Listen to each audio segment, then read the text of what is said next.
오늘 룻기 말씀을 통해서 룻기 인생의 역전 이야기, 바로 우리 인생의 역전 이야기죠. 이 인생의 역전 이야기라는 제목으로 하나님의 말씀을 나누도록 하겠습니다. 여러분, 룻기는 어떤 책입니까? 룻기는 아주 짧은 책이지만 아주 아름다운 이야기들이 기록되었죠. 룻기는 이 시어머니를 잘 복양하면 결국 복을 받게 된다는 이 교훈을 주기 위해서 기록된 책일까요? 아니면 불행하고 가난한 가부라도 마음씨가 고우면 결국 부자, 좋은 남자 만나서 행복한 가정을 이룰 수 있다라는 교훈을 주기 위한 이야기입니까? 아니면 또 이방 여인과 이스라엘 남자의 러브스토리입니까? 여러분, 모든 성경은 하나님께서 바로 예수 그리스도를 통해 어떻게 하나님 나라를 이루어가시는지 그 구원 계획을 보여주기 위해서 기록됐습니다. 그래서 룻기도 예외는 아니죠. 룻기에는 기업물자에 대한 이야기가 나옵니다. 기업물자, 바로 예수님께서 기업물자가 되시는데, 즉 주님께서 우리가 지불하지 못한 모든 죗값을 지불하시고 우리를 구속하기 위해서 자기의 모든 것을 희생하셨다는 바로 이 이야기가 룻과 보아스의 아름다운 이야기를 통해서 우리에게 계시되고 있습니다. 즉 룻과 보아스의 이야기는 사실 우리가 예수 그리스도의 아름다운 이야기죠. 신랑이 우리 주님과 신부인 교회의 아름다운 이야기입니다. 이 룻기에는 세 인물이 등장하는데 나오미와 그리고 보아스와 룻입니다. 그 중에 이 주인공이 룻 이방인인데, 그 당시에 이방인으로서 또 과부로서 이스라엘 공동체 가운데 산다는 것은 정말 여자로서는 최악의 조건이었죠. 그렇게 최악의 조건으로 그 이스라엘 땅을 찾아왔는데 결국 끝은 어떻게 되냐면은 놀랍게도 예수 그리스도의 족보를 이어가는 한 사람이 되죠. 이방인 과부 여자가 예수 그리스도의 조상이 된 것입니다. 이보다 더 큰 역전 이야기가 어디 있겠습니까? 오늘 이 룻의 인생의 역전 이야기를 통해서 하나님께서 우리에게 주시는 이 메시지를 통해 우리의 삶 가운데서도 역전이 시작되는 큰 은혜의 길을 주님을 축복합니다. 자, 룻기 1장부터 한번 보겠습니다. 룻기 1장의 핵심적인 메시지는 절망적인 상황이었던 나오미가 며느리 룻과 함께 고향으로 돌아오는 이야기죠. 룻기 1장 1절 2절을 보면 이런 말씀이 있습니다. 사사들이 나를 다스리던 시대에 그 땅에 흉년이 들었다. 그때 엘리멜렉이라는 사람이 그의 아내 나오미와 두 아들 말론과 균을 데리고 고향을 떠나 모압 땅에 가서 살았다. 그들은 모두 유다 베들레헴 태생으로 에브라 사람들이었다. 여기 유다 베들레헴에 에비멜렉이라는 사람이 그 땅에 흉년이 들자 가족들을 데리고 모압 땅으로 들어갔다는 이야기로 시작됩니다. 시작이 어떻게 되죠? 흉년을 만나서 살기 힘들어지니까 자기 고향 땅을 버리고, 모압이라는 곳은 이스라엘 민족과는 적대관계 있는 땅입니다. 민족이죠. 얼마나 힘들었으면 적대관계 있는 나라로 들어가겠습니까? 이런 어두운 이야기로 시작됩니다. 그런데 엘리멜렉은 성경을 보니까 베들레헴 땅에서 굉장히 유지했던 사람이죠. 부자였던 사람입니다. 룻기 1장 21절에 보니까 이렇게 고백하고 있습니다. 내가 풍족하게 나갔더니 여호와께서 내게 비어 돌아오게 하셨다. 한마디로 말하면 풍족했는데 빈손이 돼서 돌아왔다는 거죠. 베들레헴을 떠날 때는 풍족했는데 모압에 갔다가 다시 고향으로 돌아왔을 때는 빈손으로 왔다는 것입니다. 자, 우리가 이런 질문을 해볼 수 있습니다. 왜 하나님께서 풍족하게 베들레헴을 떠난 아비멜렉의 가정을 빈털터리가 되어 돌아오게 했을까? 룻기에는 자세한 내용이 기록되어 있지 않지만 우리가 레위기 말씀을 통해서 짐작할 수가 있습니다. 레위기 어떤 말씀이 있느냐?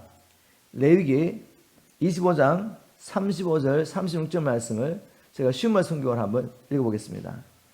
너희 동족 가운데 어떤 사람이 가난해져서 생계를 꾸려나갈 수 없게 되면 너희는 그 사람을 나그네나 손님처럼 너희와 함께 살 수 있도록 도와줘야 한다. 그런 사람에게는 어떤 이익도 취하지 말아라. 너희는 하나님을 두려운 줄 알아서 너희 이웃이 너희와 함께 살아갈 수 있게 해줘야 한다. 이게 바로 레위기 25장에 나오는 긍휼의 법입니다. 이 긍휼의 법에 따르면은 동족이 가난해서 생계를 끌어갈 수 없을 때 풍족한 사람이 어떻게 해야 된다고요? 자기 집에 데려와가지고 함께 살아야 됩니다. 생활이 회복될 때까지 같이 먹고 살아야 되는 것입니다. 그런데 흉년이 들었으니, 베들레헴 땅에 흉년이 들었으니까 가난한 자들이 얼마나 어렵겠습니까? 정말 먹고 살기도 힘든 상황이 벌어진 거죠. 그러면 그 당시에 풍족했던 엘리멜렉이 어떻게 해야 됩니까? 그 가난한 자를 자기 집에 데려와서 흉년의 때가 지날 때까지 먹여 살려야 돼요. 그런데 어떻게 했습니까? 자기만 살겠다고 그 풍족함을 가지고 가족을 데리고 모압 땅으로 가버리죠. 고향을 버리고 또 동족을 돌보는 일을 버리고 혼자 살겠다고 모압 땅으로 들어가서 10년 동안 살면서 어떤 일이 일어났습니까? 룻기 1장 3절부터 5절에 이렇게 기록했습니다. 그들이 그곳에 사는 동안에 엘리멜렉은 죽고 그의 아내 나오미와 두 아들만 남게 되었다. 그 두 아들은 모두 모압 여자와 결혼했는데 그중 하나의 이름은 오르바요, 또 하나의 이름은 룻이었다. 그들이 그 땅에 산 지 10년쯤 되었을 때 말론과 기름 맞아 죽고 나오미는 남편과 자식을 잃은 채 홀로 남게 되었다. 하나님의 이 국률의 법을 버리고 동족을 돌봐야 될 그때 자기만 살겠다고 이 풍요함을 가지고 모압으로 이민 왔던 엘리멜렉은 죽고 아들도 맞아 죽고 두 며느리만 남기고 나오미가 혼자가 된 것입니다. 얼마나 어렵겠습니까? 절망적인 상황이죠.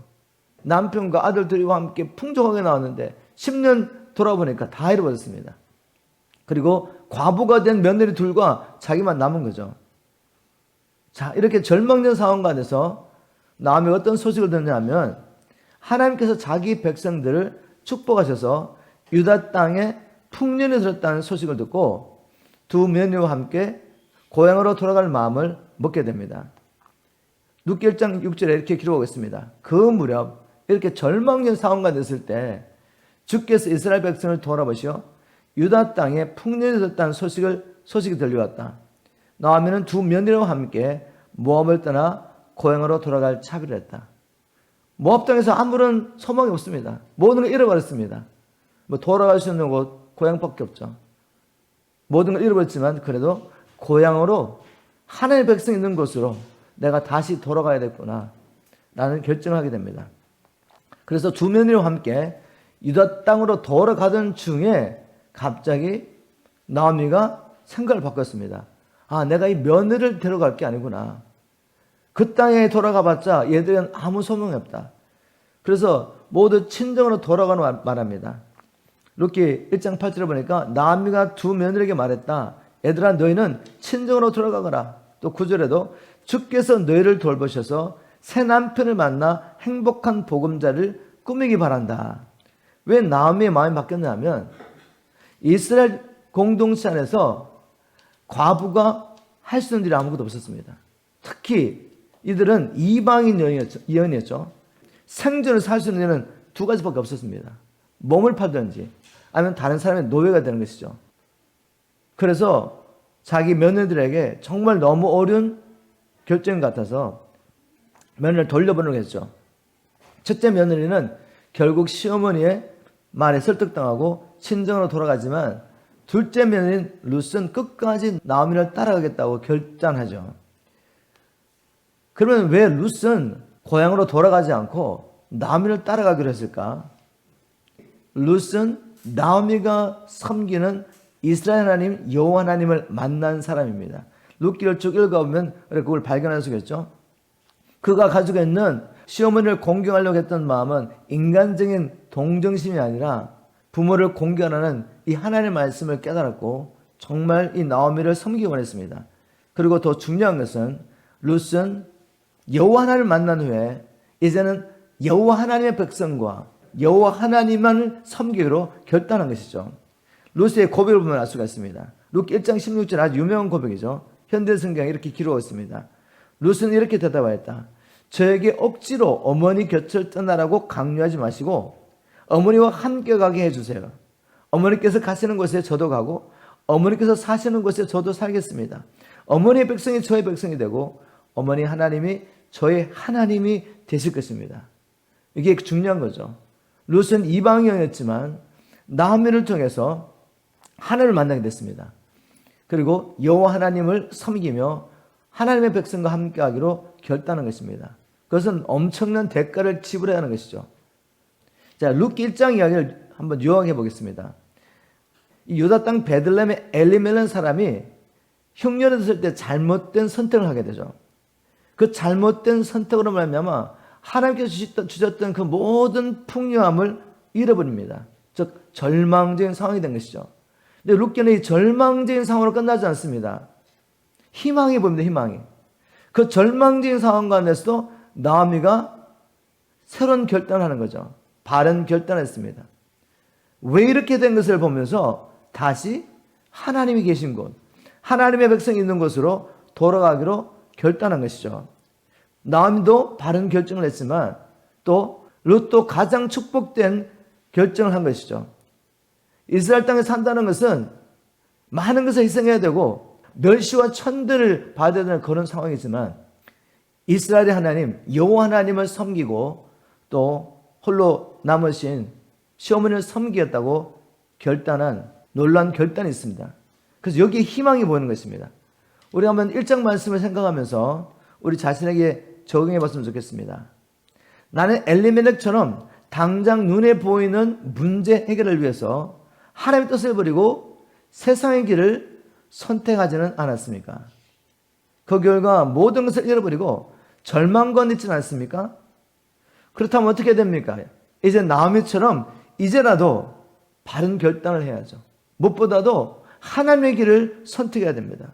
하나님께 돌아와서 하나님의 길을 선택해야 합니다. 왜냐하면 그것만이 살 길이기 때문입니다. 마귀는 끊임없이 너는 이제 안 돼, 너희 소망이 없어라고 말하지만 우리 하나님께 불가능한 일이 있습니까? 우리 하나님께서 해결하지 못할 우리 삶 가운데 절망적인 상황이 있냐 이거죠. 하나님께 돌아오면 그 절망적인 상황 가운데서 하나님 자기의 영광을 드러내심으로 그 절망적인 상황까지 사용하셔서 우리를 통해 하나님의 살아계심을 증거합니다. 즉 아무런 소망이 없고 인간적으로는 절망적인 상황이 사실은 하나님을 더 깊이 경험하고 세상에 하나님을 드러낼 수 있는 절호의 기회인 것입니다. 또 이런 적용을 한번 해봤으면 좋겠습니다. 나는 하나님을 섬기게 될 때 많은 대가 지불을 하게 된다는 것을 알면서도 룻처럼 어떤 대가를 지불하더라도 나는 하나님만을 섬기겠다고 결단할 수 있습니까? 여러분 그 결단을 하셔야 돼요. 그 길만이 장래의 소망이 있는 길입니다. 지금 내가 하나님을 쫓아가려고 할 때 많은 대가 지불을 해야 하는 것처럼 보일 수 있습니다. 그러나 여러분 이것이 사실은 장래의 소망을 주는 길이요. 내가 살 수 있는 유일한 길이죠. 지금 내가 대가 지불을 하지 않으려고 하면은 더 많은 대가 지불을 하고 삶은 점점 절망에 빠질 수가 없습니다. 룻기 1장 마지막 절을 우리가 이해해야지 이제 2장과 연결시킬 수 있습니다. 룻기 1장 22절에 어떻게 기록하고 있냐면 나오미가 모압 지방에서 그의 며느리 모압 여인 룻과 함께 돌아왔을 때 그들이 보리추수 시작할 때 베들레헴에 이르렀더라 라고 말합니다. 보리추수 시작할 때 보리추수를 언제 시작하냐면 6월절이 지나고 난 첫 안식일에 첫 이삭을 바치는 절기가 있습니다. 그때 바치는 첫 이삭이 밀이 아니라 보리죠. 보리. 바로 그 절기에 돌아가지고 7 안식이 지나면 뭐가 있죠? 오순절입니다. 오순절까지 이어지는 이 기간에 일어났던 이야기라고 보시면 돼요. 그걸 꼭 기억하셔야 돼요. 그래야지 이게 하나님께서 이 룻기를 통해 정말 주기 원하시는 메시지가 뭔지 여러분 알 수가 있습니다. 자, 2장으로 넘어가면 이 2장에서는 룻이 그때는 몰랐지만 남편 될 보아스를 만나는 이야기가 2장에 나오죠. 나오미가 며느리와 함께 베들레헴에 돌아왔지만 아무것도 없습니다. 살 길이 막막합니다. 먹을 게 없어요. 먹을 게. 그래서 그때 살 수 있는 길은 뭔가 하면 마침 보리를 추수하는 절기였기 때문에 그 보리를 추수하는 사람들이 뒤에 따라다니면서 떨어진 이삭을 주워가지고 생계를 유지할 수가 있었죠. 이게 바로 이제 레위기에 나오는 또 다른 국률법입니다. 레위기 19장 9절 10절을 제가 한번 현대의 성경 읽어보겠습니다. 너희는 추수할 때 곡식을 밭 구석구석까지 다 거두지 말고 또 떨어진 이삭도 접지 말아라. 그냥 싹쓸이하지 말고 그냥 덤성덤성 이렇게 남겨두라는 거죠. 왜? 하나님께서 고아와 과부와 가난한 자를 돌보기 원하시는 거죠. 10절에 보니까 그리고 포도를 딸 때도 다 따지 말고 땅에 떨어진 포도는 줍지 말아라. 너는 이 모든 것을 가난한 자와 나그네를 위해 남겨두어야 한다. 나는 너의 하나님 여호와이다. 그래서 룻은 한 밭에 가서 이삭을 죽기 시작하는데 마침 그 밭이 룻의 새아버지 즉 엘리멜렉의 친족 중에 그 말의 유지였던 보아스의 밭이었습니다.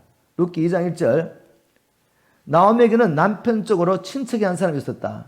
그는 엘리멜렉의 친척으로 재산이 많은 마을의 베들렘 마을의 유지였습니다. 그의 이름은 보아스였다. 바로 그 땅에 보아스라는 사람의 밭에 들어가서 이제 이삭을 죽게 되는데 2장 3절에 보니까 룻이 밭에 나가 추수꾼들의 뒤를 따라가며 이삭을 주었다. 그 밭은 공교롭게도 엘리멜렉의 친척되는 보아스의 밭이었다. 시어머니를 먹여 살리고 자기도 먹고 살기 위해 가지고 이삭을 주러 나온 것입니다. 그런데 마침 친족 중에 기업 물을 자의 자격이 있는 책임이 있는 보아스의 밭에 들어간 거죠. 여러분 사람이 보면 우연이지만 절대 주권을 가지고 하나님의 구원의 역사를 이루고 가시는 하나님은 완전한 계획 가운데 이 일을 지금 이루어가고 계신 거죠. 여러분 하나님의 선한 손이 보이십니까? 이 말씀을 통해 무엇을 봐야 되냐면 내 삶 속에 정말 살 길이 막막하고 절망적이고 소망이 없는 그때 바로 그때도 하나님의 구원 계획 안에 있는 우리에게는 지금 어떤 일이 일어나고 있습니까? 하나님은 보이지 않는 것에서 우리의 구원을 위해서 지금 일하고 있습니다. 여기에 우리의 소망의 메시지가 있는 것입니다. 보아스는 나중에 자기 밭에 들어가지고 이삭을 줍는 여인을 보게 되는데 종에게 물어봅니다. 저 아이가 누구냐라고 물었더니 그 동네에 이미 소문이 나 있었습니다. 나오미가 풍족하게 나갔다가 얼딱망하고 빈손으로 돌아왔다는 이야기를 들었죠. 그런데 그때 모압 여인 며느리 하나를 데리고 왔다는 거죠. 근데 그 여인이 왜 이 땅에 들어오게 됐는지를 시험을 따라 들어오게 됐는지를 동네 사람이 다 알게 됐습니다. 이제 룻기 2장 8절 이렇게 기록했습니다. 이 여인이 누구냐? 라고 물었을 때 이 여인에 대한 이야기를 종들이 해줍니다. 그래서 보아스가 룻에 가서 이렇게 말했습니다. 내 말을 듣게 이삭을 주우러 다른 밭으로 가지 말고 여기서 우리 집 여자 일꾼들과 함께 있으면서 이삭을 줍도록 하게. 왜 이런 부탁한 줄 아십니까? 보아스가 그 당시에 젊은 과부가 그렇게 돌아다니다가는 어려움을 당할 수 있습니다. 2장 9절 보세요. 내가 젊은 남자들에게 그대를 건드리지 말라고 단단히 탈러 놓았네. 젊은 과부 아무런 보호가 없습니다. 그냥 자기 몸을 팔아서 생존해야 되고 아니면 다른 집에 노예로 끌려가야 됩니다. 노예로 자기 몸을 팔아야 돼요. 그래서 아무나 건드릴 수 있는 그런 존재니까 보아스가 이 딸을 보호하려고 내가 젊은 남자들 자기 집에 부리는 남자들에게 당신 건드리지 말라고 단단히 탈러놨으니까 딴 데 가지 말고 이 밭에 쓰라는 거죠. 그리고 목이 마르거든 언제든지 물통 있는 데로 가서 일꾼들이 길러온 물을 마시도록 하게 라고 이 보아스가 룻을 보호해 준 것이죠. 이런 보아스의 친절한 말을 듣고 룻이 이렇게 말합니다. 10절에 그러자 룻은 땅의 얼굴을 대고 절하며 말하였다. 어찌 나 같은 이방 여인에게 이런 친절을 베풀고 돌봐주십니까? 여러분 그 당시 이스라엘 민족이 이방 민족을 어떻게 생각했죠? 개처럼 여겼습니다. 멸시했습니다. 그런데 룻은 이방인뿐만 아니라 홀로 된 과부였어요. 그러니 사람들에게 얼마나 멸시와 천대를 받을 수 있는 그런 최고 밑바닥을 치고 있는 사람인데 이 보아스는 그 당대에 그 동네 유지였습니다. 그런데 그런恩寵을 베푸니까 당신은 왜 내게 이렇게 친절을 베푸시냐고 룻이 무릎 꿇고 물어봤던 거죠. 그랬더니 보아스가 이렇게 말했습니다. 11절 12절 나는 그대가 남편을 잃은 이후로 시어머니에게 한 일을 모두 들었네. 그리고 그대가 그렇게 부모가 있는 고향을 마다하고 이곳 낯선 땅까지 와서 살고 있는지도 다 알고 있네. 이스라엘의 하나님 여호와께서 그대가 행한 대로 갚아주시기 원하며 그분의 보호를 받고자 온 그대에게 풍성한 상을 주시기를 원하네 라고 이야기했습니다. 자, 이런 일을 겪고 난 다음에 이제 밤이 되어서 룻이 시어머니에게 돌아왔습니다. 그래서 룻이 자기가 이제 보아스를 만났던 이야기를 막 신나게 한 거죠. 그런데 룻은 그때까지 보아스가 누군지 몰랐습니다. 시어머니가 다 듣고 있다 보니까 룻이 이삭을 주었던 집의 밭이 보아스의 밭이었단 말이죠. 그래서 룻에게 보아스가 누군지 설명합니다. 2장 20절에 보니까 나오미가 자기 며느리에게 이르되 그가 여호와로부터 복받기를 원하노라. 그가 살있는 자와 죽은 자에게 은혜 베풀기를 그치지 아니하도다 하고 나오미가 또 그에게 이르되 그 사람은 우리와 가까우니 우리 기업을 물을 자 중에 하나이니라 하니라. 여러분, 기업을 물을 자가 뭔지 아십니까? 현대성에 이렇게 번역했습니다. 그 사람은 우리를 돌볼 책임이 있는 가까운 우리 친척 중에 하나이다. 이게 기업 물을 자인데, 이제 기업 물을 자 법을 잠깐 나누어야지 그 다음에 말씀이 이제 이해되고 풀어지죠. 기업 물을 자의 법은 하나님께서 이스라엘 백성들에게 주신 긍휼의 법인데, 이스라엘 백성 중 어떤 한 사람이 어려움을 당하게 됩니다. 그러면 그냥 놔두면 안 되고 그 사람의 가까운 친척이 그를 도와주는 이 법이 있었죠. 그걸 기업 물을 자의 법이라고 말하는데, 기업 물을 자는 세 가지 의무가 있는데, 첫 번째, 가난한 친척의 잃어버린 땅을 도로 찾아줘야 하고, 또 친척이 다른 사람의 노예가 되면 돈을 지불하고 해방시켜줘야 하는 의무가 있습니다. 즉 자기가 가지고 있는 풍요함을 가지고 어려움 가운데 있는 친척을 물질로 도와줘야 하는 거죠. 이건 완전한 희생입니다. 내가 이렇게 도와준다고 해서 배상을 받는 게 아니에요. 나의 물질을 가지고 내 친족이 잃어버린 모든 땅, 그리고 노예가 됐다면 몸값을 지불하고 사줘야 하는 것입니다. 이게 바로 기업 물자 의무였죠. 그리고 두 번째 의무는 뭔가 하면, 친척이 부당한 피해를 당했을 때 대신 친족에 복수를 해줄 의무도 있습니다. 친족이 어려움을 당했어요. 다른 사람에게 살인을 당한 겁니다. 그렇다면 그때는 형사법 같은 게 없으니까 가까운 친척의 이 원수를 갚아주는 거죠. 그 다음에 세 번째 의무가 오늘 룻기와 관련된 말씀입니다.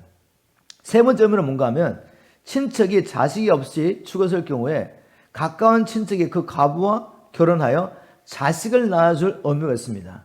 제가 한번 신명기 25장 5절 말씀을 현대로 성경 읽어보겠습니다.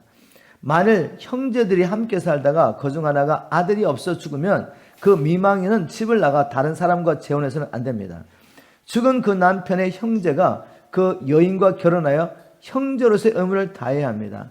그 여자가 낳은 첫 아들이 죽은 형제의 대를 잇게 하여 그 이름이 이스라엘에서 끊어지지 않게 하십시오. 자, 이 말씀 뭔지 알겠죠? 형이 살다가 아들에서 죽었습니다. 그러면 이 형의 이름이 그 이스라엘 집에서 없어지는 거죠. 그래서 동생이 형수와 결혼해가지고 아들을 낳아줘서 그 이름이 이어지게 해야 됩니다. 그리고 형을 위해서 낳은 그 아들이 형의 모든 재산을 이제 이어가게 되죠. 이 세 번째 기업 물을 자의 의무가 보아스가 엘리멜렉을 위해서 행한 일이죠. 이제 3장을 한번 넘어가 보겠습니다. 3장. 이제 나오미가 이제 룻이 보아스를 만났다는 얘기 듣고 마음에 결정하게 됩니다. 룻을 시집 보내야 되겠다라고 생각합니다. 개혁성경 보면은 나오미가 룻을 위해서 내가 너를 위해서 안식할 곳을 구해야 되겠다라고 말했는데, 한번 룻기 3장 1절을 현대성 읽어보면 그 의미가 뭔지 쉽게 이해할 수 있습니다. 어느 날 나오미는 며느리 룻에게 이렇게 말했다. 애야, 내가 너에게 남편을 구해줘야겠다. 너는 이제 재혼하여 다시 행복한 가정을 이루고 살아야 하지 않겠느냐. 나오미의 마음에는 이 보아스라는 아주 그 당시에 베들레헴에 유지했던 보아스가 있으니 보아스에게 자기 며느리를 시집 보내려고 생각한 것입니다. 자, 나오미는 룻에게 보아스가 자기들 돌볼 책임이 있다는 걸 알려주고 난 다음에 이렇게 말합니다. 너 이제 목욕을 깨끗이 하고 새 옷을 갈아입고, 내 말대로 보아스가 타작을 하고 밤에 되면 어떻게 하죠? 그 타작 마당 안에서 타작한 것을 지켜서 잠을 잤습니다. 그 당시에 타작을 하고 난 다음에 밤에 지키지 않으면 다 도둑맞을 수 있으니까 주인이 그 타작 마당을 지키는 겁니다. 그런 환경 가운데서 이렇게 말합니다. 너는 목욕을 깨끗이 하고 새 옷을 입고 보아스의 발치 아래 가서 이불을 덮고 누워있으라, 이렇게 말합니다. 그러면 그가 너에게 어떤 일을 행해야 할 것을 알려줄 거야 라고 말했습니다. 그랬더니 룻이 하는 말이 어머님께서 말씀하신 대로 다 하겠습니다. 즉 룻은 정말 순종하는 며느리였죠. 어머님 무슨 말씀하시든지 저는 그저 순종하겠습니다. 그리고 보아스는 이제 그날 타작을 다 마치고 마음이 즐거워서 실컷 먹고 마시고 기분이 좋은 상태에서 이 곡식더미 끝에 누워서 잠을 자고 있는데 한참 자다 보니까 밤에 발에 뭐가 자꾸 부딪히는 거죠. 봤더니 어떤 여자가 그 앞에 자기 앞에 있으니 깜짝 놀라가지고 네가 누구냐? 라고 묻습니다. 그때 룻이 하는 말이 3장 9절에 보니까 이르시되 내가 누구냐? 하되 대답하되 나는 당신의 여정 룻이오니 당신의 옷짝을 펴 당신의 여정을 덮으소서. 이는 당신이 기업 물을 자가 됨이니이다. 여러분 이게 오늘 핵심적인 메시지예요. 룻이 너 누구야? 물었더니 보아스에게 당신은 우리의 기업 물을 자가 됐습니다. 시험 말씀 보니까 어르신께서는 우리 집안을 보살펴 주어야 할 분이 아니신가요? 라고 물은 겁니다. 이 말은 당신이 제 남편의 기업 물자가 되어주지 않으면 제 남편의 가정과 제게는 아무런 소망이 없습니다. 저의 미래와 제 남편의 기업은 당신에게 달려있습니다라고 고백한 거죠. 당신에게 우리의 가정과 우리의 기업과 제가 달려있습니다. 이것은 단순히 보아스에게 그 친척 엘리멜렉의 땅을 사주십시오. 그래서 이 땅을 엘리멜렉의 이름으로 유지되게 해주십시오. 라고 한 말이 아니라 보아스에게 당신 엘리멜렉의 대를 이어갈 수 있도록 저와 결혼해 주시고 아들을 낳은 후에 그 아들에게 당신이 이 나오미가 산 모든 기업을 물려줘서 엘리멜렉의 대가 이어지게 해주십시오. 라고 말한 겁니다. 여기서 이제 우리에게 적용하기 위해서 유대인들이 보리를 추수하는 절기 동안에 어떤 성경 말씀을 통독하며 어떤 기도를 하는지 알아야 합니다. 어떤 성경이냐면 바로 룻기를 있습니다. 룻기를 읽으면서 계속 모여서 이런 기도를 합니다. 기도가 어떤 기도하는지 잘 들어보세요. 유대인들이 보리를 추수하면서 하나님 앞에 나와서 룻기를 계속 통독하면서 이런 기도를 합니다. 하나님 아버지께서 도와주시지 않으시면 우리는 이 추수를 끝낼 수가 없습니다. 하나님 아버지께서 적들을 막아 주소서. 하나님 아버지께서 기후를 주장해 주십시오. 하나님 아버지께서 도와주시지 않으면 추수를 할 수가 없습니다. 추수는 하나님에게 있습니다. 추수의 능력은 하나님께 있습니다. 왜 이런 기도를 하는지 아십니까, 여러분? 사사기 시대 보면은 이제 추수를 할 때가 되면 이방 족속들이 쳐들어와가지고 이스라엘 민족이 1년 내내 농사 짓고 이제 추수를 하는데 다 빼앗아가 버립니다. 곡식도 빼앗아가고 또 짐승도 빼앗아가고 그래서 고통을 당했습니다. 그리고 또 어떤 일이 있습니까? 갑자기 가뭄이 들면 추수를 망치는 것입니다. 그래서 자기들이 씨를 뿌리고 가꾸면서 수고하고 애쓰지만 결국 추수의 결과는 누구에 달렸다? 하나님께 달렸다는 걸 깨달은 것입니다. 그래서 이 매추절, 오순절이라고도 하고 칠칠절을 하는 이 기간 동안에 그들은 계속 모여서 룻기를 통독하면서 뭐하죠? 이런 기도를 계속 들었던 것입니다. 이제 여러분이 베드로와 제자들의 심정으로 이 기도를 하는 유대인들 한번 생각해 보십시오. 지금 6월절이 됐습니다. 6월절 날 우리 예수님이 죽으셨어요. 안식일 날 지나고 난 다음에 부활하셨죠. 그죠? 부활하시고 난 다음에 주님께서 이렇게 말합니다. 너희들 예루살렘 떠나지 말고 여기서 약속하신 성령을 받을 때까지 기도하라. 그리고 주님께서 말씀하시죠. 이 제3의 복음을 예루살렘부터 시작해서 열방까지 선포해라. 이런 사명을 주고 주님은 성천하셨습니다. 그런데 제자들 어떤 사람들입니까? 3년 반 동안 주님 따라다니면서 주님이 메시아인 것을 알게 됐죠. 그렇지만 주님이 잡히시는 그날 그전에는 죽기까지 주님 쫓아가겠습니다 했던 그 제자들이 자기 생명 살리겠다고 주님 버리고 도망갔던 자들이죠. 그리고 주님 말씀하십니다. 오직 성령의 능력이 너희에게 마시면 너희가 권능을 받고 예루살렘과 땅끝까지 증인되리라. 그래서 하나님이 약속하신 성령을 받으려고 예루살렘에 모여서 뭐하고 있죠? 전심으로 기도하면서 뭐합니까 지금? 이걸 읽고 있는 거예요. 이거를. 하나님께서 우리를 도와주지 않으시면 우리는 추수를 끝낼 수가 없습니다. 이제까지 조상 대대로 이 기도를 하고 있었고 자기 평생에도 오순절만 되면 이 기도를 하고 있었던 겁니다. 추수 절기 때 안식일 날 모여가지고 룻기를 읽으면서 이 기도를 계속하고 있었던 거죠. 근데 이제 이 의미를 진짜 깨닫게 된 겁니다. 무슨 말인지 아시겠죠?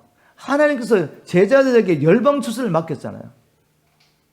그리고 그들은 생명 걸고 주님을 쫓아가겠습니다라고 고백했는데 자기 힘으로 할 수 있었나요? 할 수 있다고 생각했죠. 실패했지 않습니까? 유대인들이 보리를 추수한 절기 동안에 항상 읽고 기도했던 이 기도의 의미를 깨닫게 됐습니다. 주님, 우리가 수고한다고 추수가 되는 게 아니네요. 내가 결단한다고 추수가 되는 게 아니네요. 깨닫고 오직 약속하신 성령으로 기름을 받기를 얼마나 사모했겠습니까? 여러분, 제가 왜 이 메시지를 지금 이 시점에서 저와 여러분이 선포한지 아십니까? 저는 30년을 복음 하늘에서 살았습니다. 하나님께서 이 마지막 추수를 위해서 하나님의 군대를 일으키라는 마음을 주셔가지고 모든 성도들을 참 예수 그리스도의 제자로 준비시켜라. 메신저 일으켜서 마지막 추수하게 준비시켜라. 저는 이 메시지나 붙잡고 살아왔습니다. 30년 달려왔죠. 그런데 사역을 하면 할수록 깨닫는 게 뭔가 하면 정말 추수는 하나님께 속하였다. 우리가 아무리 몸부림치고 일꾼도 훈련시킨다고 아무리 훈련시켜 세워놔도 적들이 와서 빼앗아버리면 아무것도 남는 게 없습니다. 그래서 갑자기 룻기를 묵상하게 되면서 하나님께서 이 말씀을 주셔가지고 제가 이 베드로와의 마음을 가지고 정말 하나님 앞에 울 수밖에 없었어요. 베드로가 이 기도를 하면서 얼마나 많이 울었을까? 저는 깨닫게 됐습니다. 주님, 저는 생명 걸고 주님을 쫓아가기 원했지만 저는 할 수가 없습니다. 추수는 하나님께 속했습니다. 하나님께서 우리를 도와주시지 않으시면 우리는 추수를 끝낼 수 없습니다. 이 기도를 하면서 얼마나 베드로 울었을까? 저는 그 베드로의 심정을 이번 한 주 동안 묵상하면서 함께 주님 앞에 울었습니다. 주님, 저와 우리 교회는 맡겨주신 이 마지막 추수 주님이 함께하지 않으시면 우리가 끝낼 수가 없습니다. 주님, 우리를 도와주십시오. 이 기도가 저의 기도였고 여러분의 기도가 되기를 주님 축복합니다. 기업 물을 자가 도와주지 않으시면 우리는 추수를 끝낼 수 없습니다. 룻의 삶은 바뀌지 않는 겁니다. 엘리멜의 가정은 모든 걸 잃어버리는 거죠. 그래서 룻이 말합니다. 당신이 우리의 기업 물을 자입니다. 당신이 이 책임을 감당하지 않는다면 우리에게는 소망이 없습니다. 이렇게 고백한 것입니다. 자, 그렇게 고백하고 나니까 보아스가 말합니다. 이제 알았다. 그렇지만 나보다 더 가까운 친족이 있으니까 내가 먼저 그에게 말해보고 그가 책임을 감당하지 않겠다면 내가 여호와 앞에서 맹세하는데 내가 그 책임을 감당하겠다. 너는 기다려라. 이렇게 말하고 돌아왔는데 이 이야기를 시어머니에게 보고했습니다. 그랬더니 룻기 3장 18절에 시어머니에게 이렇게 말합니다. 이에 시어머니가 이르되 내 딸아 이 사건이 어떻게 될지 알기까지 앉아있으라. 그 사람이 오늘 이 일을 성취하기 전에는 쉬지 아니하리라 하시니라. 여러분, 이 메시지가 바로 우리에게 주신 메시지예요. 우리가 우리 주님께만 소망했다. 주님만이 우리의 소망이 됐습니다. 나는 죄와 사단의 권세에서 죄로 팔려서 죄와 사단의 노예가 된 나를 해방시킬 수 있는 분은 주님밖에 없습니다. 하나님의 진노에서 나를 해방시킬 분은 주님밖에 없습니다. 이제 구원받은 자로서 하나님께서 내게 맡겨주신 계명과 사명에 순종하기 위해서 주님, 기업 물을 짜신 주님의 도우심이 없이는 이건 불가능합니다. 사명을 감당하는 일은 불가능합니다. 계명에 순종하는 일은 불가능합니다. 이렇게 우리가 간절하게 주님만을 신뢰하고 붙잡을 때 어떤 일이 난다고요? 주님이 이렇게 말씀하십니다.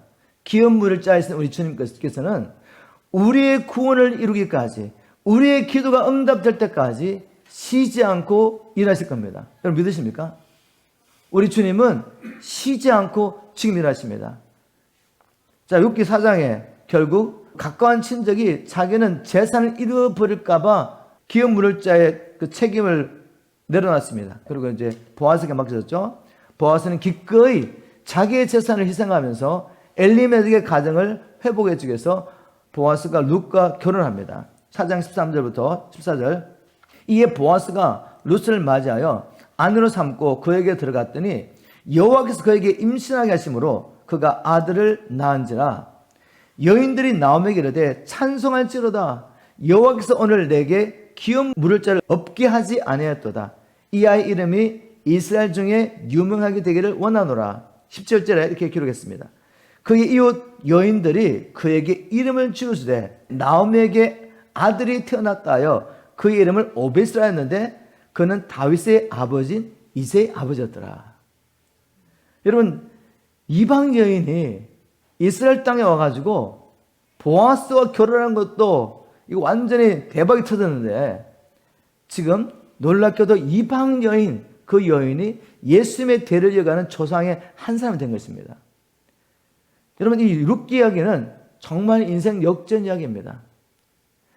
1장이 어떻게 시작합니까? 장례식으로 시작해요. 장례식. 엘리멜렉과 두 아들이 죽는 장례식 시작했는데, 이제 4장에 오니까 이방 여인 룻이 보아스와 결혼하는 이야기로 끝이 납니다. 그리고 기근으로 시작했는데 풍성함으로 끝이 나죠. 모든 것을 잃어버렸는데 기업 문자를 통해서 모든 것을 회복하는 이야기입니다. 이방인으로 시작했는데, 그래서 하나님의 약속과 하나님 나라와는 아무 관계없는 여인이었는데 이 이방 여인이 언약 백성이 됐습니다. 언약 백성이 됐을 뿐만 아니라 이 여인이 예수님의 족보를 이어가는 여인이 된 거죠. 룻에게는 진짜 인생 역전의 이야기입니다.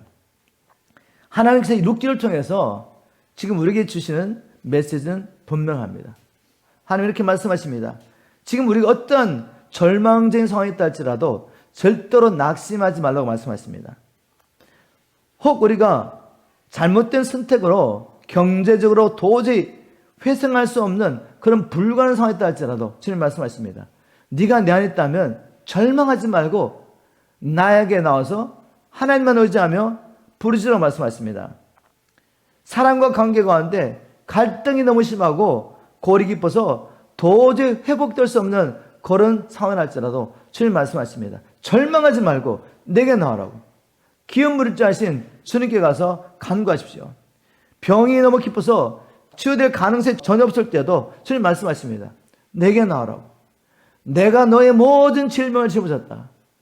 내 안에서는 치유되어 있다고 말씀하십니다. 주님께서 말씀하십니다. 사랑하는 자녀들아, 절대로 낙심하지 말아라. 내가 너의 기업 물을 자가 됨이니라. 오늘 이 시간에 우리에게 이렇게 회복을 해서 돌아오라고 말씀하시는 주님의 말씀을 듣고 여러분의 어떤 절망적인 상황이 있다 할지라도, 또 그 절망된 상황이 나의 잘못된 선택을 말미암아 왔다 할지라도 여러분 이 시간에 나오미처럼 바른 결단하시길 좀 축복합니다. 내가 다시 돌아가야 되구나. 여호와 하나님을 만난 자로서 그 하나님만을 섬기겠다고 결단한 룻처럼 우리가 이제 하나님 모든 성을 버리고 주님만을 쫓아가겠습니다. 이렇게 결단하기를 주님을 축복합니다. 이 시간에 주님을 신뢰하고 주님만을 섬기겠다고 결단한 우리에게 하나님께서 모든 염려 근심이 떠나가고 기쁨과 평안으로 충만히 채워주실 믿습니다. 이제는 우리 삶 가운데 원망과 불평이 떠나가고 하나님께 감사와 찬양이 넘치게 하실 것을 믿습니다. 우리 그런 하나님을 기대하면서 오늘 이 말씀을 마음에 새기며 기도할 때 하나님의 소리와 함께 하실 줄 믿습니다.